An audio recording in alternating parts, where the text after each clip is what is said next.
start over. All right. Hi, my name is Brett, and I'm here to teach the internet. And basically how it works is, years and years and years ago, we have a computer that connected to a lot of different computers, and these computers interconnected with that one through the internet, which one in a home, which has me, connected to the internet back this way with the HTTP and the UDP protocol, which communicates through TCP/IP. That's basically how it works. Yes. Yeah, well, it will be. Yeah, you'll get it. So, does everybody get it? We can go home now? All right, let's go back with the rewind button in history to where we go back way, way, way back in the history of understanding how this stuff works. And basically what we have here is we have ARPANET.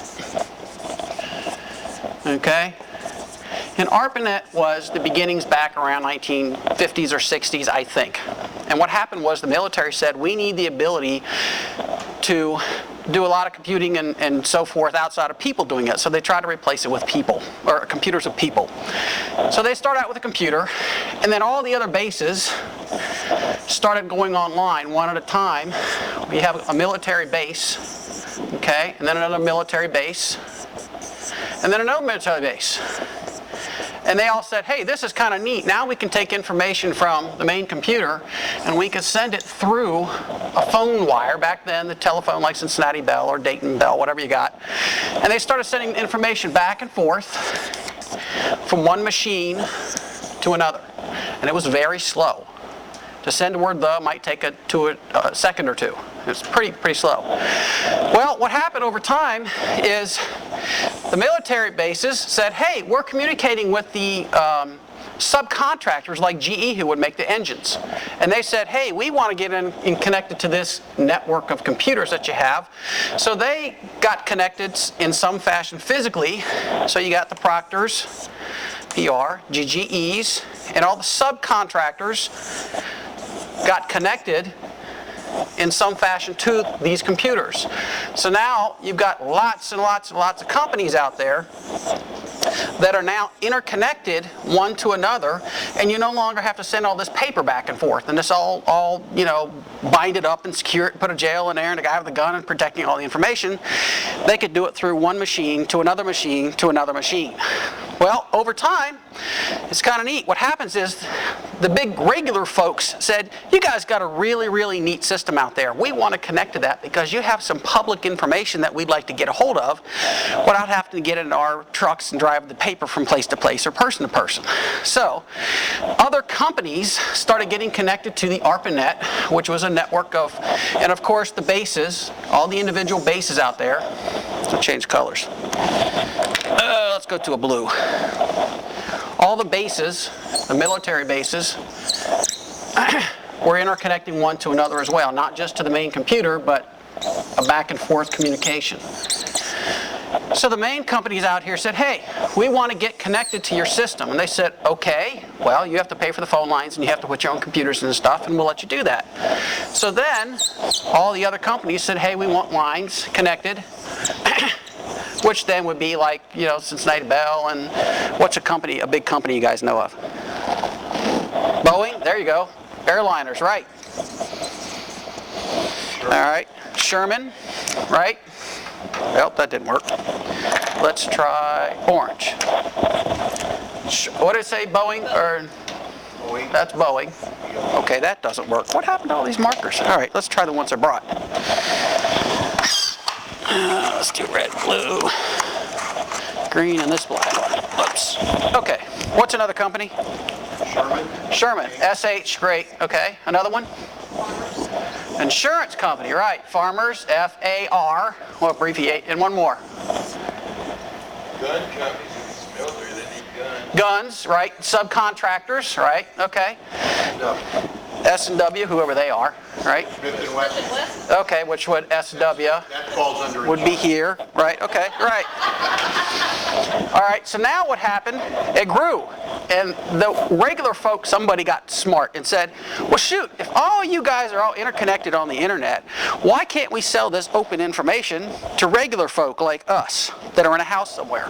So the days of the internet service provider came into existence. Okay? And they got connected in some fashion to the ARPANET computers. Now, you're probably starting to see how complicated this is really getting. It gets even worse. So the internet service providers, which probably started out with the Cincinnati Bell, in my case, here in Cincinnati, and then you got the Dayton Bell, they got connected. We'll call it Dayton because it's close. And then you have the, Indiana Bells and so forth. So all these phone companies, because we already had this wire across the United States, said, well, we're going to get connected to this. Now we have to figure a way out. We're going to communicate all these computers together. As it keeps growing and growing and growing, the technology gets more complicated because now it's become slower. Because now you have the telephones that people are using and the internet over that same wire. All right. You're calling that the dial-up days? Yes, dial-up days. The bulletin boards. You guys remember bulletin boards years ago? Yeah, Edward does. He's way back in those days. And the concept of that was that you had bought a device and hooked it to your computer, and you told the computer to pick this device, pick up the telephone, and dial a number to another number someplace, and that machine on the other end is sitting there listening all the time. And then it would say, oh, okay, you want to connect, or what's the username and password? And you would make a connection. It says, okay, you've got the right information. Now I'm going to let you surf or look at the information on my screen so you can gain access to it. And that was very slow. I remember the days where I did that, and I'd click a button and I'd sit there for wait, this one would come up, and then that one would come up, and this would come up, and I go, that's just really neat, even though it was really slow. So the ISPs then said, we're going to start selling our services off to the regular customers. So Joe, Fred, Mary said, hey, I want to get connected to that process. What's it going to cost me? I can't even remember now. It was about the same cost, maybe $50 or $60, but I think it's about $39 now for your service. So they got connected. So now we got a guy down here at his house. It's kind of getting small here, with a computer connected to a huge, massive access to all of these individual companies, the military bases and GEs and Procter & Gamble's and all these people, the ability to get the information that's free. Now, the bad people, the hackers and the crackers, and there is a difference. One is the intent to harm, and the other one is simply the intent to break in and look at. There's probably a definition someplace on a paper somewhere, but the intent is how they define that.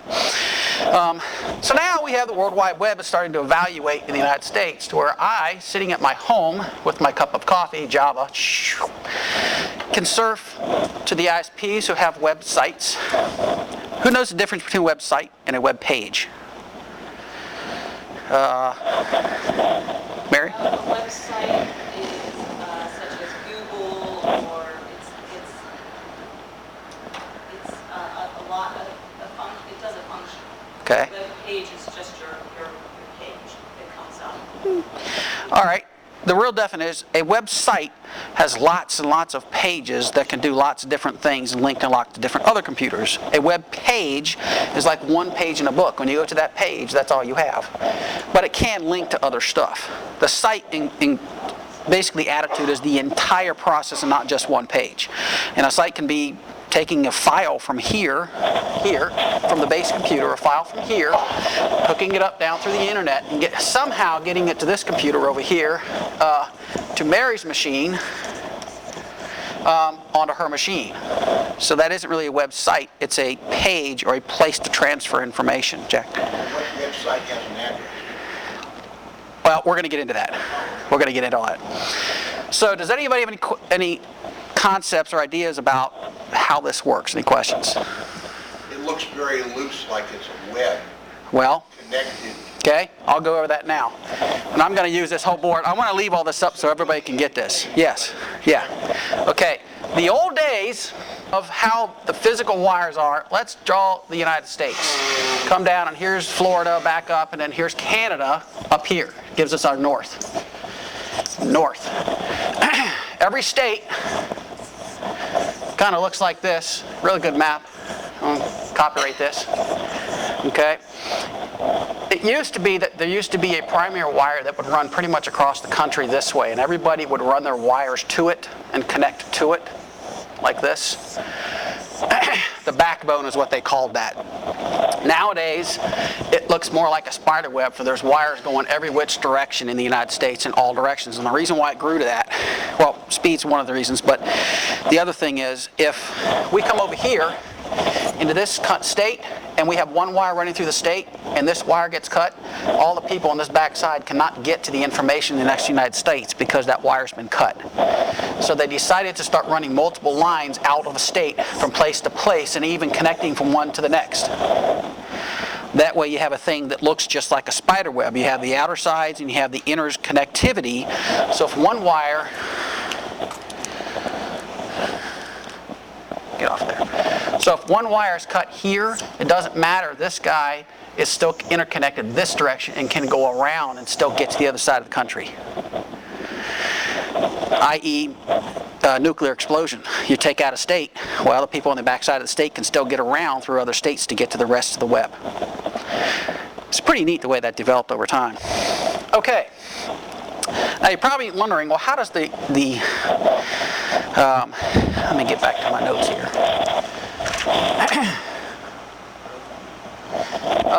Let's go through, go ahead, a question. Okay, that's one of my things I'm going to go over in a minute. The other question I would ask, I guess, if you compared this to a phone system, you have a dedicated links between things. It's not the spider thing. It is spidered now. For phones? Phones, yes. Because the internet, for instance, we're going to use Cincinnati Bell. Cincinnati Bell is a phone company here. The internet and the phone all deal with the same physical wire. So it's all physically connected. Now, when you bring Warner Cable involved, and they said, hey, we don't want to just do cable anymore, we want to get the internet, they had to connect their cable company to the phone company, so there's an interactivity. And that even gets more complicated nowadays. It was a lot more simpler back in the day. All right, let's start getting into some of the detailed stuff. There's a thing called, I'm going to run out of space, I didn't think I would, public key and private key authentication. When he went over this, my brain melted, and I went, what? Let's assume for a minute, maybe I can do this over the wires here. There's a base computer. This is a perfect example. I'm doing colors. Can everybody see the color differences? Okay? Okay, good. That's working then. Let's say the base computer wants to send a file to a subcontractor that's connected to an internet provider. So we have a subcontractor out here. We'll call him Joe. J-O-E, and we want to move a file. Let's say it's the recipe for Coca-Cola's, how they put all their sugars and all that stuff in there. And we want to move it from here, somehow across the internet, all the way over to where's Joe? All the way over to where Joe is, all the way down through the internet provider, and all the way down into Joe's computer. Okay? But we don't want the rest of the world to see it. One of the things that happens is when you're on a computer on the internet someplace in the United States, and we'll talk about the United States for a minute, he wants to move that from here out to Joe. The way it works, though, is it broadcasts that information to every computer on the internet. How it gets from the base computer to Joe is called an IP address. IP address, which looks something like 90.72.80.1, or let's call it 72.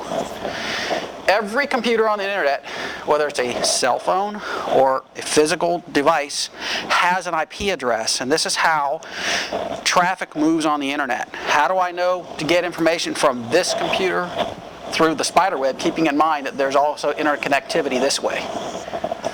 Is that format the same on all IP addresses, that many numbers in the IP address? Yes, correct. Now, numbers unique, but the format. The format is the same, yes. Yes. Now, one of the other things that is happening is with IPv4, which is this way of the numbers, we're running out of numbers on the internet. Okay? So what they've introduced is IPv6, which is the next way of doing it, which changes these numbers. I think they add another octet or two out here. Maybe it's 75 and 33 or something. But they're changing the numbering system because they're running out. Because all these cell phones and all these devices all over the place, it's just too much. Because it's not only the United States, it's worldwide. So, let's get back to how do we move information from here to there so nobody else sees it? Well, here's an example. Let's assume for a minute, let's go to here. Kevin, I'm going to give you my public, this is a public, anybody can have this key. It's like a key to your house. Okay? You have it.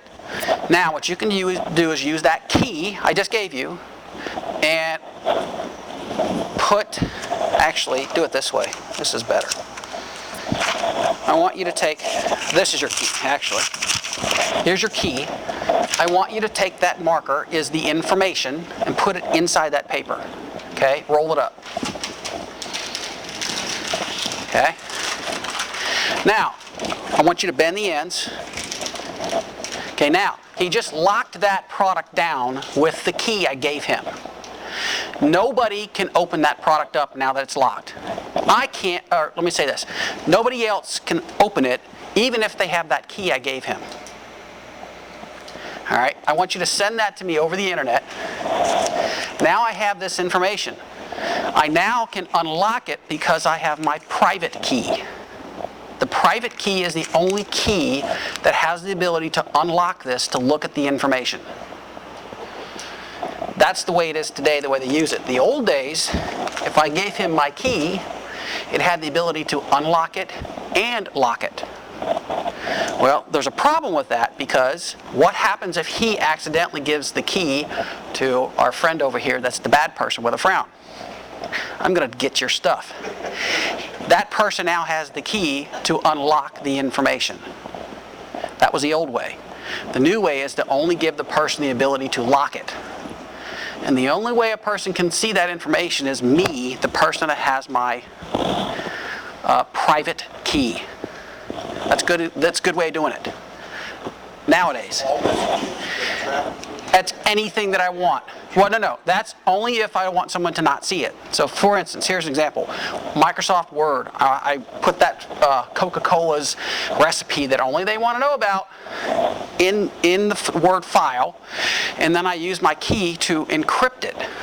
So now I've used my public key to encrypt it, to send it to Joe over here, and now he has that recipe. And Joe has his private key. So let's go it again. If I want to send information to someone else, I have to give them my public key. They encrypt it with the public key, and they send it to me. I then, with my private key, can look at the information. All right? If she wants to send it over to me, and she creates it here, she has to then lock it up with the public key and send it, and I have the private key over here. If I want to create the information here and lock it up, this person over here has to give me their public key. Does that make sense? So each person has a public and a private key. The private key is always given to the person that you want to get information from. So they take the information, they use the public key to encrypt it, and they send it over the internet to me. I have my private key, and I can then look at it. How does that actually happen? Well, that's a whole nother teaching. How do you apply those keys? You take programs that say, here's my file, I want you to put a key to it. Now, have you ever seen, that's a good question, you ever seen a thing called VeriSign on websites? VeriSign? There's little pictures that says VeriSign on it. Yeah, with anything that is like a credit card payment. Credit card payments, banks commonly use this kind of stuff. Look at somebody's account. Okay, what they did is bank, let's change colors here. We got a bank over here. Here's our bank. Okay, they went to a company called VeriSign, VeriSign, I'm saying this because it might be kind of hard. The bank went to VeriSign and said, how's our camera? Make sure that stays low. VeriSign and said, I'm a bank. I want you to verify that I'm a bank. I am here's all the criteria that I exist. I'm not a false person, I'm not a bad person, and I want you to verify that I'm a good person. So they do their due diligence and they check out that company. Number one, are they at the address that they said they are? Do they have employees? How many employees? All the things that they're supposed to be, they're verified. So what they do then is once they're a verified company, they're an honest person, they're doing business, VeriSign gives them a private and a public key, P-U-B, a public key. So they give them the two keys that they need. So now every time that the bank wants to get information from someone, they give the private key to that person, they encrypt it, and send it back to the bank. The bank now can look at that information because they have their private key. The private key is the only thing that can look at the information. So keys are sent over electronically? Can be. The private key only. Yeah. Okay. The public key is designed so you can put the information in a container that no one can see. Once that public key locks this information, no one can open it. I went too far to ask the question. You're doing a PayPal transaction on Amazon. Does that apply to? It can. It can. That's different. Encryption is a little bit different than public and private key. Okay? So there's two layers, and that gets too complicated to get into that differences. But the concept is, with the keys, it gives a person the ability on this end to encrypt data and send it through the internet to another person, and that person on the other end can only open it. Doesn't matter whether I get it, the bad person, because I don't have that private key to unlock it. Make sense? Okay, go ahead. Which one HTTPS uses? Is that encryption? Just regular encryption. It's not the key authentication. Yeah. So is your keyword on the other end, like your key, or your password? Like if someone sends you something that's password protected, the password actually opens the encrypted file? Is that No. The password protection is something different. It just simply says, before I give this regular file, you need to tell me some information, which happens to be called a password. It's a lot more simpler. Yep. Okay? What's next?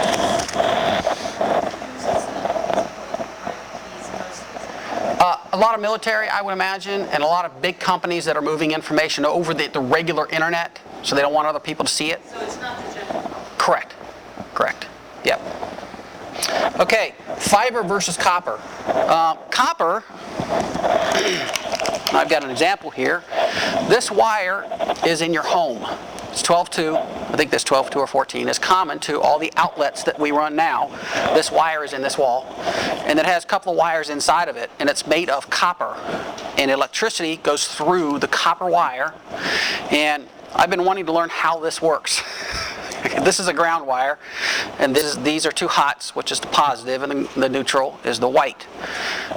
How on earth does the physics work in copper? And I've had several people tell me several different theories. The one I was taught when I was a kid was, have you guys ever seen, years ago, when you're in high school, let's find an empty spot here, and they taught you about atoms, neutrons, protons, and electrons? Okay? Basically, you have an atom in the middle, and you have three dots. And you have the neutrons, protons, and electrons. And these actually run in a circular pattern all the way in circles and very fast. Well, back in my day, they said, well, how that works is the next atom that's sitting dead square next to it has the same three guys. And as this one's moving, it actually smacks against the next one. Okay? Yeah, whatever those are, one of those three dots. Okay. So, free electrons. right. So when one hits the other, it hits the next one, which hits the next one. It doesn't actually go out of the orbits. It simply rests against the next one. Just as my hand is resting against my hand, the next hand I'd hit move. You guys ever seen the guy with the ball, and then you have one ball after the other ball after the other ball after the other ball, and you take this ball and you swing it way up and you let go, and it comes down and it hits this, but you don't see these balls in the middle moving. you see the one on the end swing up because the energy that's generated. Right. That's the way it was explained to me when I was in high school. This was in 1983. I've had other people say, well, now it's a little bit different. People know different information. Okay. There's a lot of theories out there. My take on it is if any of these things, the neutron, proton, or electron, is given off to the other side, you're changing the properties of what copper is. That's my theory. I don't like the fact that people say, well, as these move around, it actually gives one of these off and smacks the next one, and then that one gives off and smacks the next one, and that's how the electricity moves through the wire. You don't really change the property of copper. Copper, it's got electrons orbiting around the center of the copper atom, and there's like one little extra one out there, and that's the one that gets smacked up. The copper stays the same. It keeps on going in. The more copper atoms, the bigger, the thicker the wire is, the more copper atoms you got in there. So the electrons these are all theories. Here's what gets me. We have created an entire industry of electricity in the buildings, electricity in the computers, and everything, and nobody really understands how electricity moves. We can't open it up and see it move in a wire. It moves too fast, which actually moves at 60 times a second. So every second that you can sit here and count, electricity has moved from this end to this end 60 times, which is crazy amounts. That's depending on the power line frequency. Well, there's some other technical things, but I'm talking generals to explain this today. It's pretty interesting how we have people have figured this stuff out over time, but the whole thing is based on we don't really know. We guess, we assume, we come up with models, but nobody can guarantee this is how it works because we can't see it move. Now, That's not a criteria for things that are in the size like atoms and electrons. You're not going to visualize an atom. You're not going to visualize those. There's some particles. yeah, it's hard to visualize this stuff. Okay. You can see it. Well, right. That's why we don't know. It can be seen without using an aid in your eye. There's some particles. Yeah. And I have to be able to. Okay. Right. It's getting too complicated. I want to keep on the surface. All right. Now, fiber. How fiber works is they take sand and they melt it down and create a fiber, very thin thing, almost like the thin as your hair. And what they do is they introduce light. Here's a fiber optic. They have a machine on this end. It produces light into that glass, basically. And then they have a machine on the other end that sees that light and interprets what it is. And by pulsating it on and off, like say the color green, the way Morse code works, on, off, they can actually send information from one side of the country to the other instantaneously. The other big advantage is fiber optic does not require, let's go down to this end, fiber optic does not require, let's say we're going to run a wire from here all the way across the country. With copper, you have to put machines occasionally in line, and nobody can see that, to boost the current, because over time the current reduces its power, basically, ability to do its job, and you don't get the same thing out on the other end. With fiber, you can string a wire from one of this country to the other, and you don't have to have all these machines in the middle to maintain, hire people, and all that stuff. I was told that it's faster. One of the reasons, again, understand concept, is that, where'd my model go? I wonder if this one should work. One of the concept is that I can not only put one color in this end, but I can put multiple colors in this end simultaneously, up to 8. Okay? And I said, okay, that's interesting, because now if I pulsate the green on and off, the black on and off, and the blue on and off at the same time, the machine on the other end is looking at all these colors going on and off at the same time, and it's saying, okay, well, this one over here is a Word file, this one's a cell file, this one's this kind of information, and then it can change that into information that we can see and comprehend. People have also told me that copper moves at the same speeds as fiber. Again, I've talked to several people, and sometimes I get different answers, and I think, okay, let's just keep concepts and keep that. Jack? How important it is to the system works on copper works on fiber, there may be a difference in where they're going with it, in terms of replacing lines or maintenance or other issues. But today, the internet has both components. Yes, it's a mix. Copper. It's a mix of copper, it's a mix of aluminum, it's a mix of the Warner cable. Now let me go through the cable and the difference in that one. The cable has... Your Time Warner cable, is that fiber or is Well, let me explain that. Cable has in the center of the cable, big old black cable you see, has a typically copper, it can be copper clad or some other things. And what they do is around that wire, they put a plastic sheathing, or some sheathing does not produce electricity that can't flow. Around that, they put another layer of a braided mesh of metal that kind of interconnects to each other, kind of like this, around in a circle, so it kind of goes like this all the way around the whole wire, and that stops frequencies from going outside. You guys ever pick up your phone and say, "Who's on my phone?" You can hear like a faint voice of some sort. What's happening is the signals in the air are impacting that physical copper. And that frequency around there is changing how the information in the wire is happening. So the phone on your end is picking up that stuff out of the air and you can hear it. Well, this braided cable on the outside stops that interference into the cable so that doesn't happen. Now, in a house, in your phone, they actually will wrap, let's go with this, they wrap the cable one in the other. So it's kind of like taking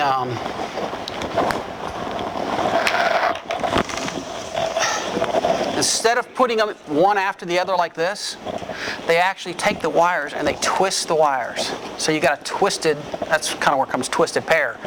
So one frequency is actually now impacting the other frequency. They're not in line, and that stops that crosstalk from wire to wire and being impacted from the air. Cable got it right when they put that shielding around there with that single wire. Now here's one of the differences between Cincinnati Bell and Warner Cable. Cincinnati Bell takes a wire, you got to remember to visually do this. They take a wire from your house, okay, and they run a wire all the way to the demarcation point, and they take that and run it out fiber. Most are fiber at this point, not all. It's a mix. Water cable, what they do is you have a street, okay, and you have several houses, and they run a wire down your street, and everybody connects their wire onto the cable. Now, who can tell me who's going to be faster when everybody gets on the internet at the same time? Assuming you had 20 people over here, and this is the demarcation, the fiber, or the demarcation point. Okay, and here's a house, and this is cable, and this is phone, and there are the same amount of people on both ends, but all of these people get on the internet at the same time, on this end and that end. Who's going to go faster? Any? I think he say that again. You only have one person using the line on the phone. Okay. You have multiple there, so they're kind of like sucking the energy or whatever you want to call it. All right. There's a thing called bandwidth, and that says that I have only a certain amount of information I can move from point A to point B, and it's X numbers. Let's say I typically get about 330 kilobytes per second at my house. Water cable says that this wire can only have a certain number. Let's say it's 720 kilobytes per second. Okay?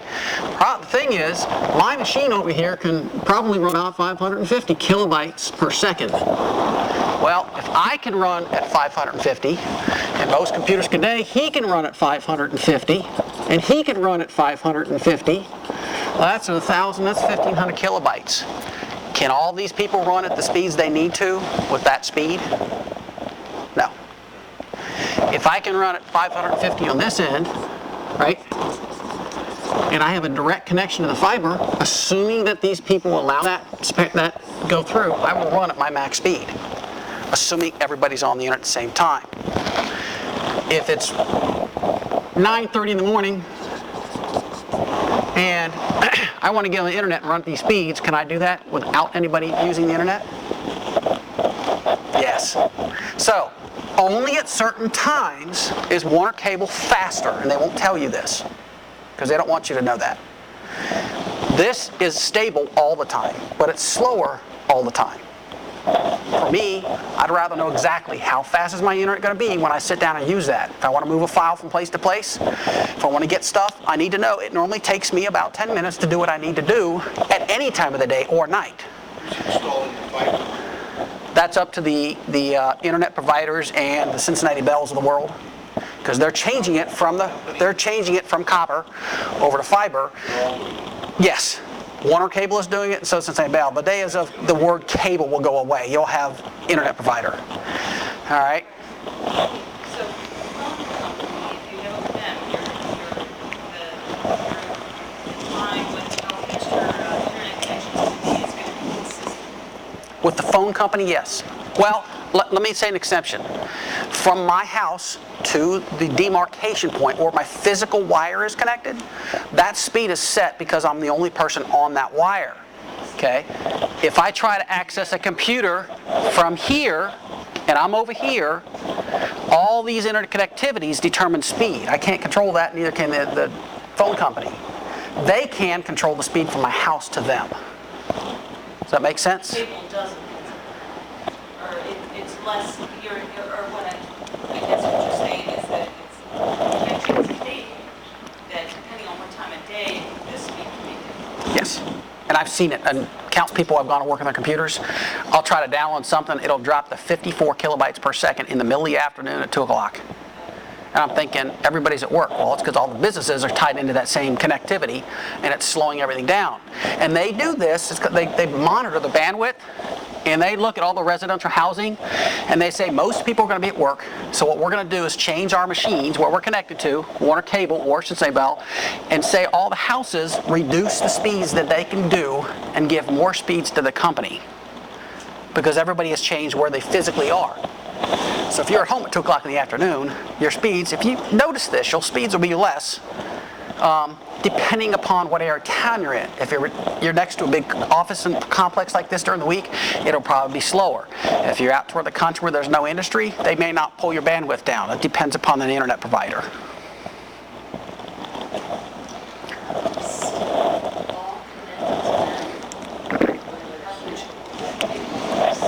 This? Yes, the ARPANET still exists today. Oh, a little bit of history of this.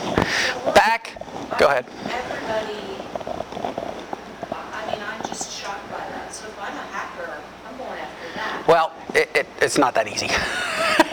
But I mean, we're all still connected. Yes. Okay. Military, I thought the military equipped their own system.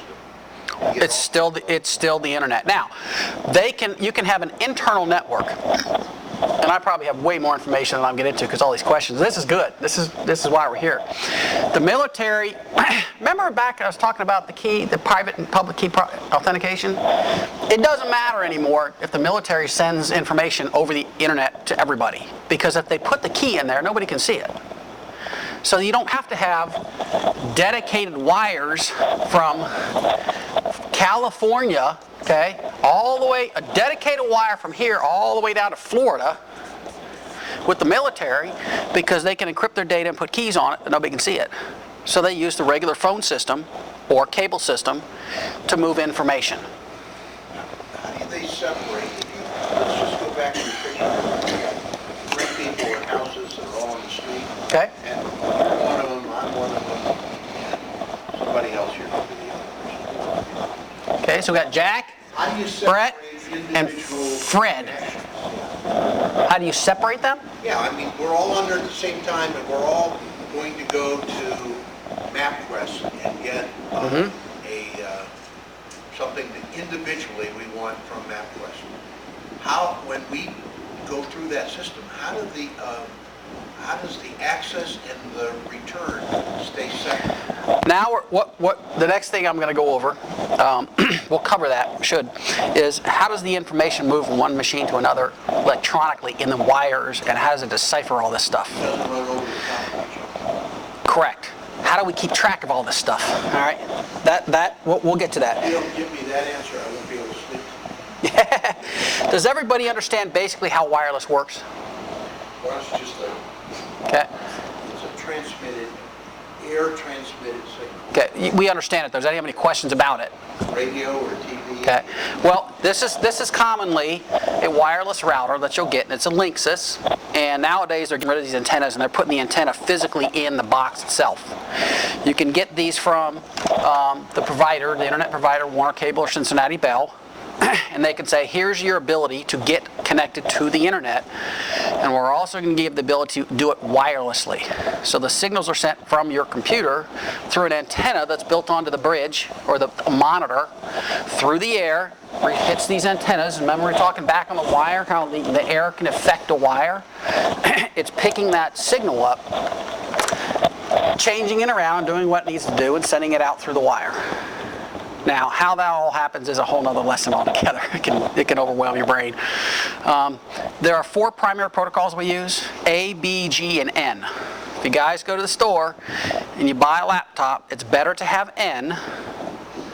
Keep in mind, if you go to office complexes and things, not all places support N. N is the faster. You won't, unless you ask the IT people, what protocols do you use? And nobody's going to know that. You're talking about it's dedicated Okay. to the machine device? Both sides have to support N. Now, the way to do it is when you buy your laptop, or whatever the device it is, you make sure that it supports A, B, G, and N. So it's supporting all the 4 protocols that are common. So if I go to a place somewhere and they only have B and G, well, my laptop can do B and G. So the laptop typically will know what kind of protocol you use, and it will switch to that protocol and then start to communicate. This is kind of an automatic process. Is it likened to a foreign language? Well, yes. So it's a language. It's how to communicate the frequencies and all this other stuff. Yeah. Brett, most computers are good with right? No, mine only does B and G. $1,300 laptop I bought 3 years ago. Didn't know about 3 or 4 years ago. Didn't really get into wireless because I didn't have a laptop. When you get into wireless is when you. It says it will be supported by wireless, so it will take all those. Nope. Not necessarily. Nope. You have to check out your laptop and make sure that it supports A, B, G, and N. So regardless of where you go, your machine is not the issue. Now, it can be the other machine has got some weird N protocol that's conflicting with the new technology. They've got a 4-year-old router up there, wireless router, and you've got a brand new machine, and they're going, it's G, but I'm not quite sure about this thing. The only thing you can do is when you go to buy it, read it. It tells you right there on it what wireless does it support. Make sure it supports A, B, G, and N, and you're covered. If the place you're connecting to, you can't do anything about them. Is there an issue of somebody selling them cheaply because they're older stuff? Absolutely. Absolutely. And they say, wireless! But they don't tell you it's not going to work in most places because it only has B protocol.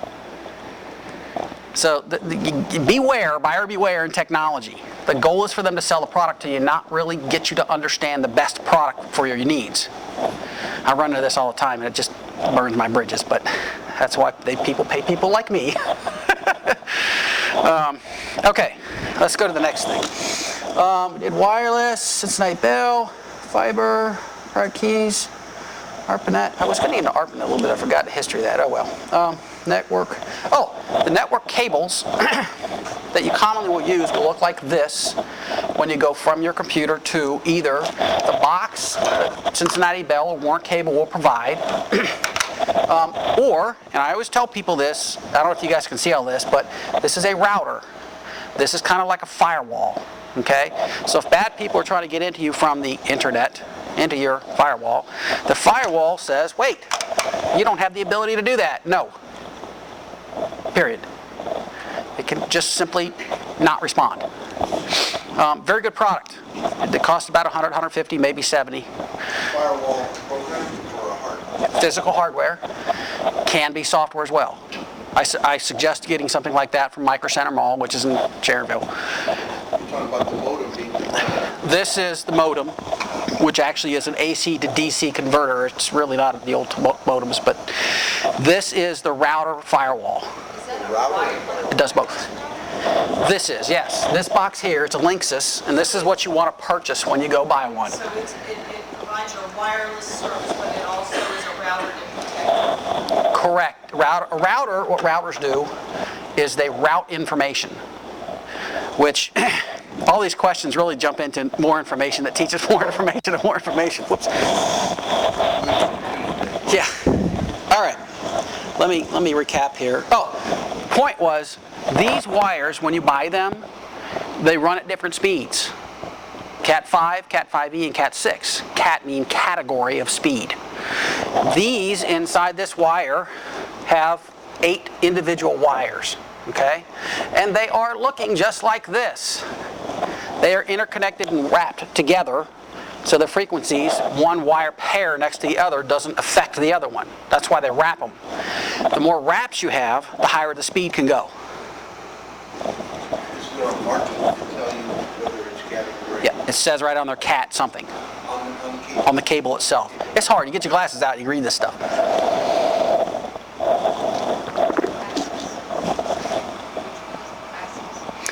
Cat 6, category 6, it goes up. Lower number, higher number is better. Of course, people never tell you this stuff. They'll just say, here's your network cable. Okay, let's see here. Okay, firewalls. The concept of a firewall, and I just kind of explained that, is as a bad person that comes in through the internet, tries to gain access to your computer, the firewall, you can set it up to do all kinds of things. You can allow certain things to come in and stop certain things. You can have remote administration, which allows me to have a machine here connect to this device somewhere on the internet and control it and set it up and change it around so I can just change things when I need to. Suppose you change your internal network. Let's assume it's your house. We have an internal network that has several computers. Okay? And we have another one down here and another one over here. And these are all computers, okay, in your home. When you put a router involved, they all have a physical wire that goes to the router, okay? And this router establishes where information goes into your home. It's called network address translation, more short NAT. And now we're getting into more of the technical side. Gets back to Jack's question. How do we get the information and how does it move the information from my computer to some other computer? And let's just stick to your home for a minute. Let's put a little house button on here and a square and all this other stuff. Every time a person connects a computer to a router, this router, if it's set up for DHCP, which is dynamic host configuration or something, it gives this computer a number, 192.168.1.100. Normally it starts out at 100. Okay, that's a standard internal IP address to an internal network. Anytime you have more than one computer, it's a network of some sort. Every machine has this number. So the next computer you turn on is going to get 192.168.1.101. Starting to make sense? 192.168.102, 103, and 104, and so forth. Now, Jack's question was, how does this computer know to get the information over to that computer? The IP address is everything. Okay? At home, when I want to move a doc file, a Word file, .doc, from here to there, I have to know this IP address of this machine. Okay? So when I make the connection, I tell my computer I want to make a connection over to this computer, which happens to have a number of 192.168.1.104. It then sends that request out and sends it to all the computers, but this computer is the only one that will listen to it and say, oh, I'm 192.168.1.104, and it receives the information and displays it on your screen or whatever you're trying to do with it. Can you frame that in Yes. I want to send an email Yes. to 4 other people. Uh-huh. And I've got this data, I've got the information about the next event. For people, you need that address. Right, okay. All I'm doing is putting in Brett.Birdsall. Let's do that for a minute. Let's assume that I have an email here on this machine and I want to send it to Jack, and it's at my house. Well, Jack, how do I know to send it to Jack? Jack says, my email address is jack.brett@shamala.com, whatever it is. Okay? What's your email? Jack Shamala. Okay. At MSN.com. Jack, what? Shamala, sh@msn.com. Okay. at MSN.com. Right, okay. So now I know where on the internet he is. He's at MSN, the computers that MSN hold, that's where he exists. Okay, hang on a second. Hang on a minute. Let me go through this. Now, what I do then is in my email program, I tell it I want to go to jackshamala@msn.com. We're going to get into something that this is the time to get into this. Let's go over here. Here's how the typical addressing works. There are 1 or 2 root computers, and let's stick to the United States for right now.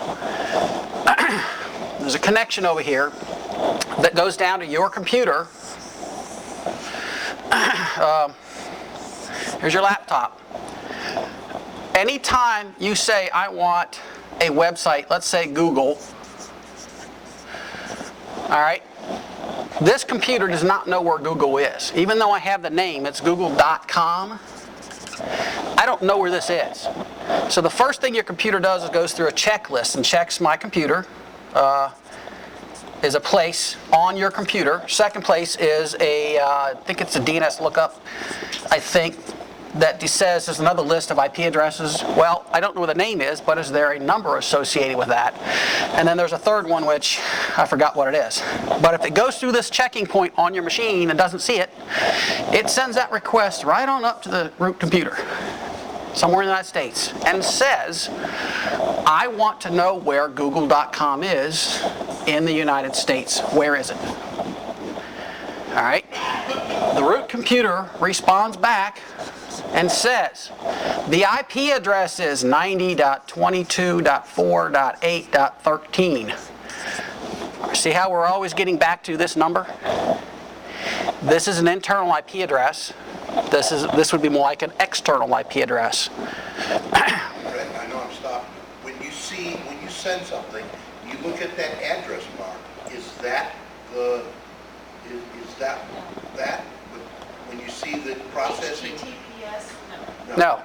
The email program does this specifically. Okay?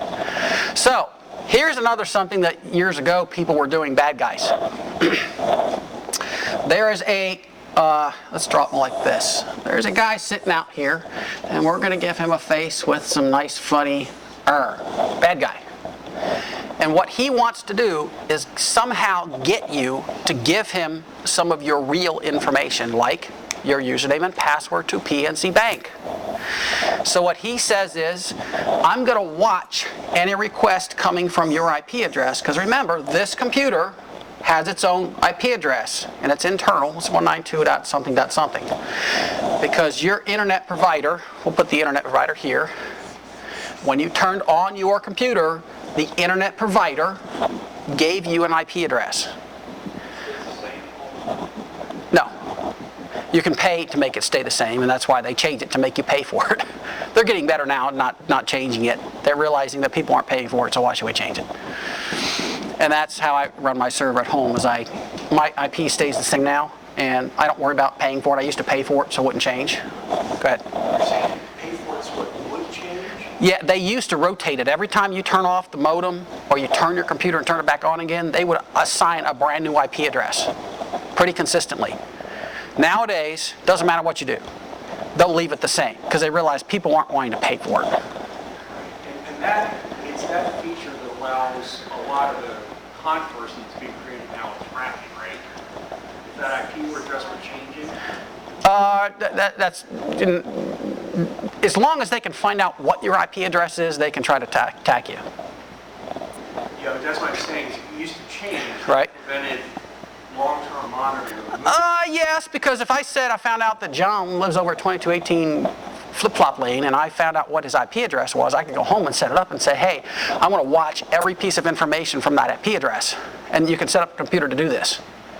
So if I didn't like Mary for some reason, and I said, okay, I need to know what address she lives at, and then I'm going to find out her IP address. Now I can start watching her IP address. And as you do things, I can start recording that into a database and watch everything that she does, every site she goes to and everything that she does, and then start finding out a little bit about what Mary does, if I was a bad person. So is it better to have a random generated IP address? Well, in the days when people did not install routers, firewalls, and they took their computer and they took that wire and stuck it right into that connection, Windows specifically, Windows had a whole lot of holes in it. Bad guys knew how to exactly come right into your machine, get into your files, look at your files, copy your files, and put it on their machine, and you didn't know they were doing that. Nowadays, Cincinnati Bell Warner Cable are starting to become firewalls. They're stopping the bad people from doing this because they block the port inputs. Well, that's bad for people like me that want to do remote administration on Mary's computer because I want to help her through the internet without driving all the way across town and that expense. Well, there are programs called Gitso that when you run the program on that machine on her end, it takes the display that she's looking at and sends it from her machine through port 80 all the way over to my computer across town. Port 80 is always open across the internet. That's how all these websites are moving. So now I can give her support because she said, Brett, here's my display, help me. So then I can take my mouse and run her computer from my house. Right, without even having to worry about the firewalls and all that stuff that she has on her end. There's always a way to get around something. Somebody comes up with one thing, and somebody creates another one. So it's a constant battle between bad and good fighting, and the world is like this. So that's why all this technology is changing all the time, because bad people say, oh, there's a hole over here. Let's exploit that for a short period of time. Somebody says, okay, we got to fix this, and so forth and so on. All right, so back to this again. I don't know if you guys remember back in the day when you started, hey, you might have a man-in-the-middle attack. Remember that? You ever seen those? Ooh. Yeah. What happens? When you say, I want google.com, and you put the request out on the internet, you broadcast it, he can watch that. Everybody gets this request. What normally happens is when you request that information from the root computer goes and looks at the .net, N-E-T, or the .com, or the .whatever.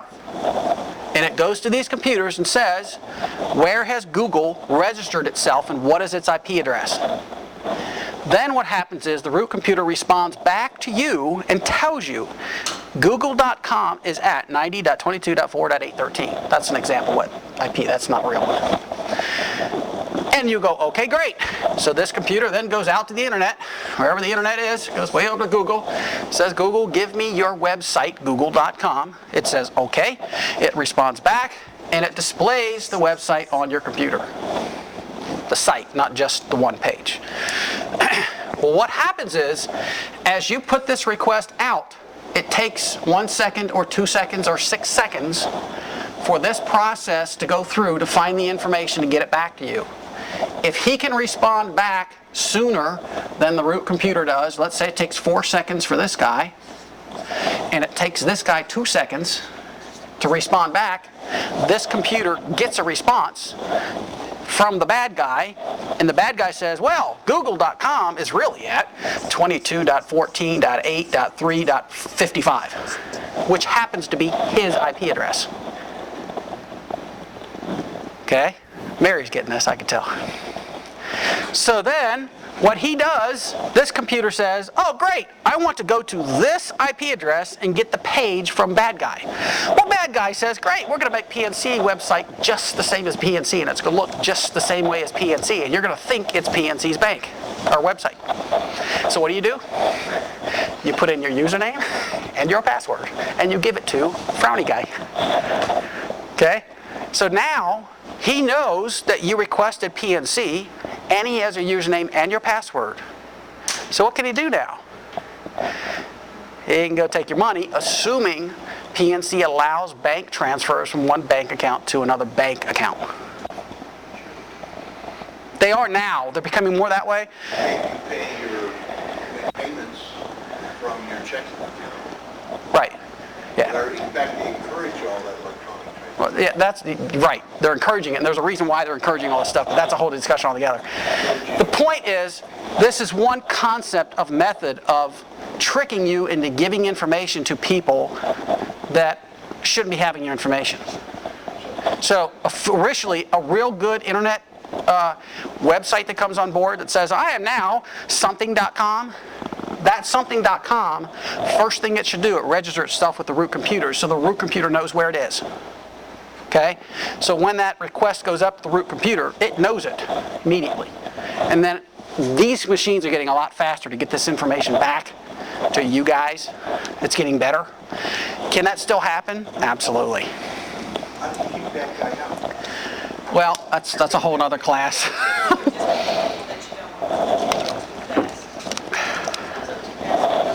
Well, no, speed's not relevant. Speed isn't relevant. They can still do this regardless of speed coming in out of your machine. PNC has They're not. Right. All right. Here's back to Jack's original question, sort of. We've kind of gone over a lot. Here's a thing called a packet. Okay? Let's say for a minute I'm at home, and we'll put our little house here. And here's my computer, my laptop. And I want to send an email from here over to Mary. Okay? Every single thing that you send from your computer to another person is broken up into a thing called a packet of information, which has 3 pieces to it. One is, what's this? IP address. Right. One is the IP address. 2, where are we going to go to Mary? Where is she? Which actually it's by a name.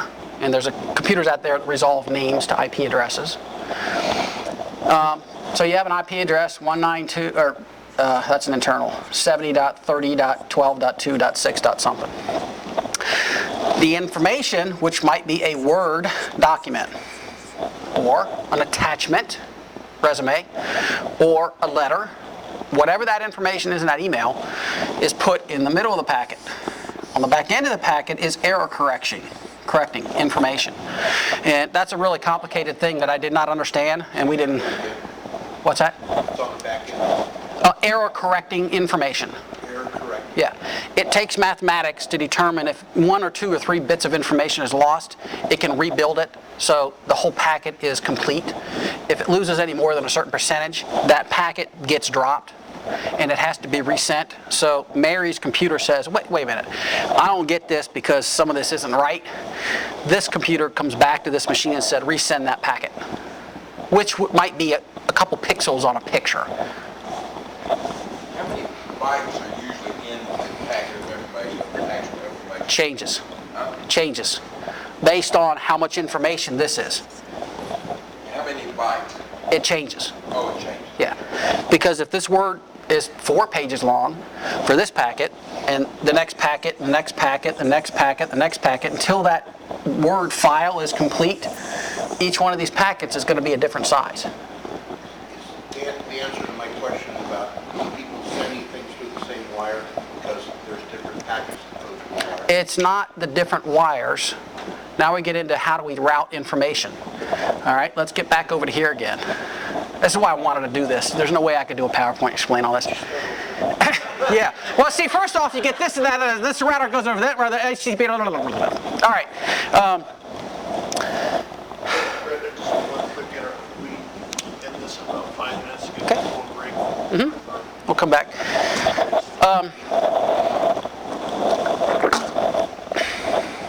Boy, I got a lot more I was going to go over. I thought I was going to run out of information. Okay. Yeah, this is more than I thought. It's one thing to get in your head and go, well, I'll just explain this and this and this, and I got it in my head and everything's good.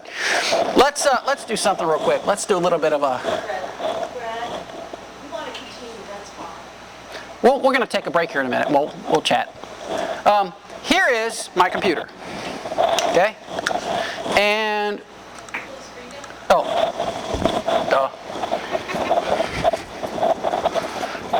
wanted to do some little kind of examples of some of this, so you guys can see the reality of. Would it help to flip up the, You know, like, If someone could get it, yeah, I appreciate it. Okay, here's my computer. And what we're going to do is make a, turn them all off again? hey, we're in the dark. Where are my cheaters? Okay. This little program you're seeing called NX is a program that allows me to connect this computer through the internet to some computer on the internet somewhere. And let's think United States for right now, okay? So the login is that, the password is that, and I called it at home. You can call it whatever you want. Doesn't matter. What this is going to let me do, oh, you do have to put passwords in. Hello.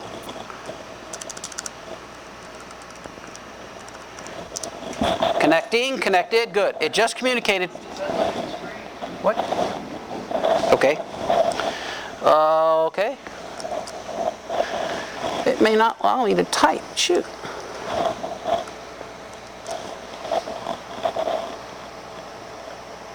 Is that working? you must be over the ocean somewhere. Maybe you're looking at the blue sky.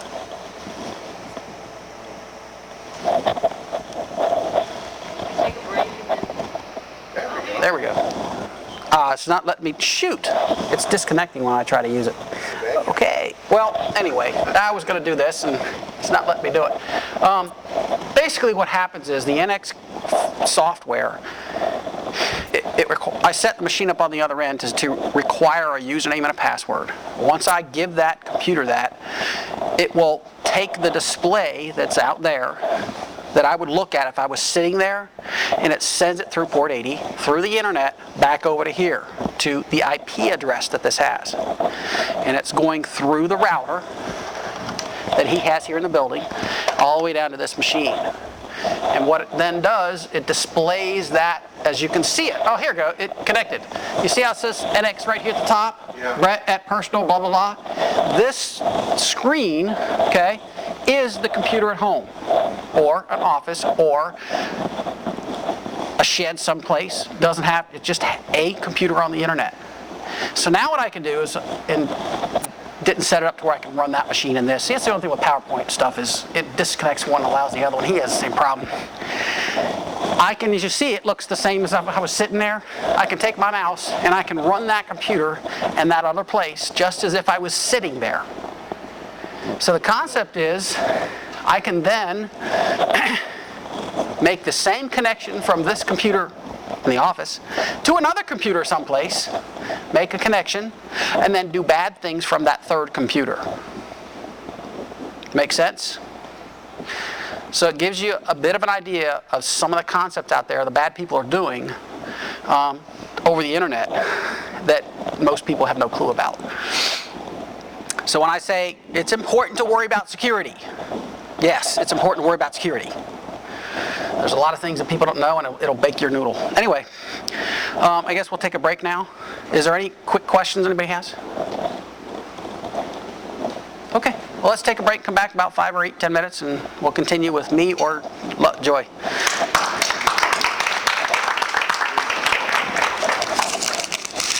Hey, I'm going to open up the packet.